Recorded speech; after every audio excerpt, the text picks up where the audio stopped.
शीतल को मैगी खाने का बहुत शौक था। कई बार उसकी मम्मी इस बारे में उसे टोक चुकी थी। शीतल, क्या बना रही हो बेटा?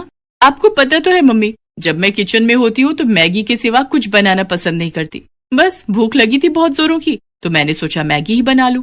शीतल बेटा, कभी कभी मैगी खाना ठीक है, पर इतना ज्यादा किसी चीज का आदी नहीं बनते हैं।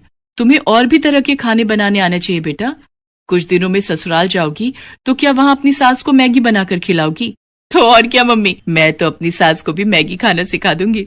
शीतल ने अपनी मम्मी की बात को अनसुना कर दिया और फिर कुछ दिनों बाद शीतल की शादी सौरभ नाम के लड़के से हो जाती है। शीतल की सास नई बहू के आने से बहुत खुश थी। क्या बात है उर्मिला जी, नई बहू के हाथ का क्या खिला रही हो? आज तो बहू का दिन है, वो जो भी अपनी पसंद से खिलाएगी वो खा लेंगे। क्यों अनीता जी? जाओ बहू, मेहमानों के लिए कुछ अच्छा बना कर ले आओ। ठीक कह रही हो उर्मिला जी। रश्मि भाभी जी, आज तो बहू की पसंद का ही खाएंगे। मोहल्ले की औरतें नई बहू की मुंह दिखाई के लिए आई हुई थी। उर्मिला के कहने पर शीतल रसोई में तो चली जाती है, पर उसे तो सिर्फ मैगी बनानी आती थी। मुझे तो सिर्फ मैगी बनानी आती है, अब मैं मैगी लेने के लिए किसको भेजूं? हाँ, ये ठीक रहेगा। रामू भैया, आपके पड़ोस में कोई दुकान होगी, वहां से मैं आपको पैसे देती हूँ, आप मुझे मैगी के पैकेट ला दोगे? पर बहुरानी, यहाँ पर तो कोई भी मैगी नहीं खाता। आप मैगी किसके लिए मंगवा रही हो? क्या? यहाँ पर कोई मैगी नहीं खाता? ऐसा कैसे हो सकता है? अब सबको मैगी खानी पड़ेगी, क्योंकि मुझे मैगी बहुत पसंद है। आप बस मुझे मैगी के पैकेट ला दो, बाकी सब मुझ पर छोड़ दो। रामू शीतल के कहने पर पड़ोस की दुकान से मैगी के पैकेट ले आता है। मोहल्ले की औरतें खाने के सामान का इंतजार कर रही थी। शीतल मैगी बनाकर सबके लिए लाती है। ये लीजिए माँ जी, मैंने आप सबके लिए गर्मा गर्म मैगी बनाई है। मैगी? ये तो बच्चों के खाने की चीज है बहू, हमसे ना खाई जाती है मैगी शैगी।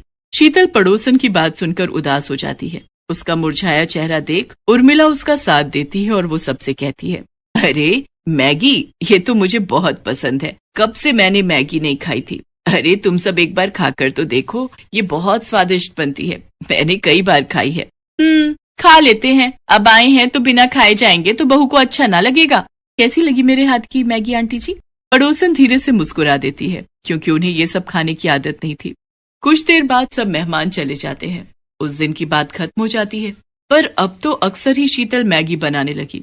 धीरे धीरे मैगी खाने की आदत उसकी सास को भी लगी। अरे शीतल बहू, वो तू जो मैगी बनाती है जरा सी बना ले, बड़ी स्वाद लगती है।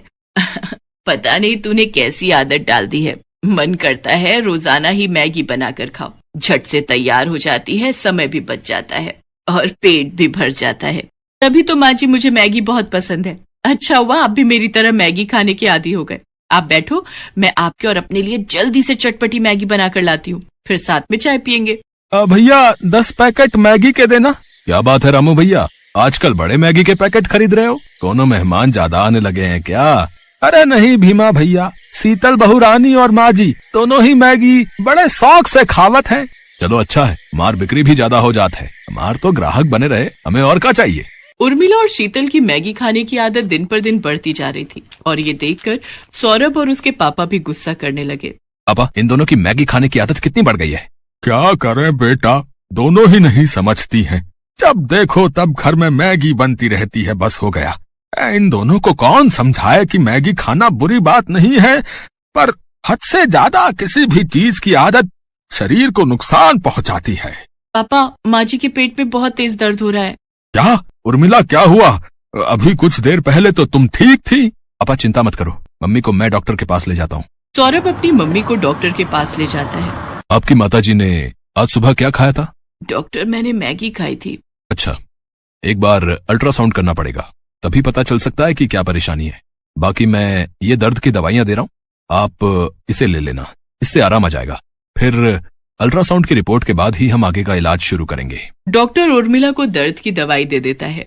अगले दिन उर्मिला की अल्ट्रासाउंड की रिपोर्ट आती है, जिसमें पता चलता है कि उर्मिला का लीवर बढ़ गया है और उसमें सूजन है, जिसका मुख्य कारण मैदे का ज्यादा सेवन है। अब कुछ टाइम तक इनको मैदे से बनी कोई भी चीज नहीं खानी है, यहाँ तक कि ज्यादा तेल, मिर्च, मसाले सब कुछ अवॉइड करना है। उर्मिला की तबीयत खराब देख शीतल को बहुत दुख होता है। आज मेरी वजह से माँ जी की यह हालत है, मैंने ही उन्हें मैगी खाने की आदत डाली। हमने 1 या 2 बार नहीं बल्कि रोजाना ही मैगी खाई, जिस कारण आज माँ जी की तबीयत खराब हो गई। मुझे माफ कर दो माँ जी, आज मेरे कारण आपकी तबीयत खराब हो गई। ना मेरी बच्ची, रो नहीं, देख मैंने दवाई ली है, मैं अब ठीक हूँ। कुछ दिन आराम करूंगी, फिर मैं ठीक हो जाऊंगी। ये डॉक्टर तो ऐसे ही डराते रहते हैं, मुझे कुछ नहीं हुआ है। माँ अब तुम आराम करो और समय पर दवाई देनी है, इस बात का ध्यान रहे शीतल। अब चिंता मत करो, मैं माँ जी का पूरा ख्याल रखूंगी। शीतल उर्मिला का बहुत ध्यान रखती है। कुछ दिनों में उर्मिला बिल्कुल ठीक हो जाती है। शीतल बहू, मैगी खाने का बहुत दिल कर रहा था। कई दिनों से उबला हुआ खाना खा रही थी, कुछ चटपटा खाने का मन है। माँ जी, मैगी तो मैं बना लूंगी, पर हम दोनों आज एक दूसरे से ये वादा करते हैं कि हम दोनों महीने में सिर्फ 2 बार ही मैगी खाएंगे, इससे ज्यादा नहीं, क्योंकि हमारी प्यारी मैगी के बिना हम दोनों नहीं रह सकते। ये दोनों सास बहू भी ना भाई मैगी लवर हैं।